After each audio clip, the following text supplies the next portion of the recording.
Welcome back to my series of Medicare versus Medicare Advantage. And my little disclaimer is that I'm just an OT and I want to make sure that you guys are accessing information from sources that is valuable and viable. So make sure you reach out to someone who knows more than me. Use these videos as only a starting point, and I am using MedicareAdvantage.org to help guide these videos for you.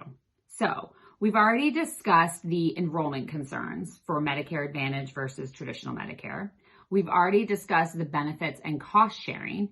And what I want to talk about today is that provider access. So as always, I start with Medicare Advantage. When you are looking at Medicare Advantage and your access to providers, you want to keep in mind how much you want to pay or consider for access. Because on a Medicare Advantage plan, you're probably going to need a referral to go see specialists. You may or may not have enough specialists in your area, because if the specialists aren't contracted with that particular Medicare Advantage plan, you might not be able to go to them unless you have out-of-network benefits. You may have limited access to doctors and healthcare providers, but if your favorite doctor takes your Medicare Advantage plan, that might not be a problem for you.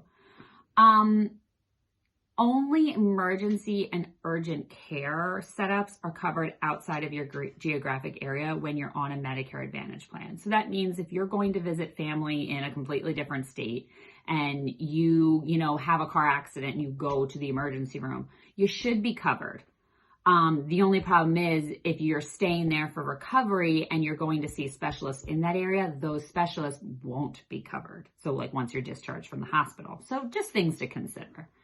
Providers may choose to leave the network at any time. So you may be seeing a doctor who takes your Medicare Advantage plan, and they may decide by January or December of the next year that they no longer want to take that insurance. So you could have that concern.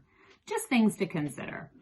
When we're talking about traditional Medicare, it includes almost all doctors, hospitals, providers throughout the country, and you can go see pretty much any of them. So if you are going to go visit family and you do get into that accident and you are going to be staying with family there to recover for a couple weeks afterwards, chances are with traditional Medicare that you should be covered in that new state.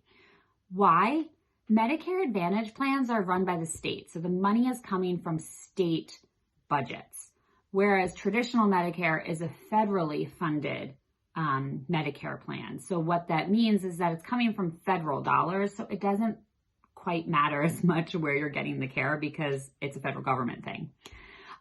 Usually participants of traditional Medicare, so providers like occupational therapists, physical therapists, doctors, specialists, they tend to participate more regularly year to year. So when you're considering your provider access, you want to keep in mind that there are some differences. And once again, use MedicareAdvantage.org as another jumping point. And if you need help making a decision, you should definitely reach out to someone who is not me. But I hope this video helps give you a starting point so you know what questions to ask.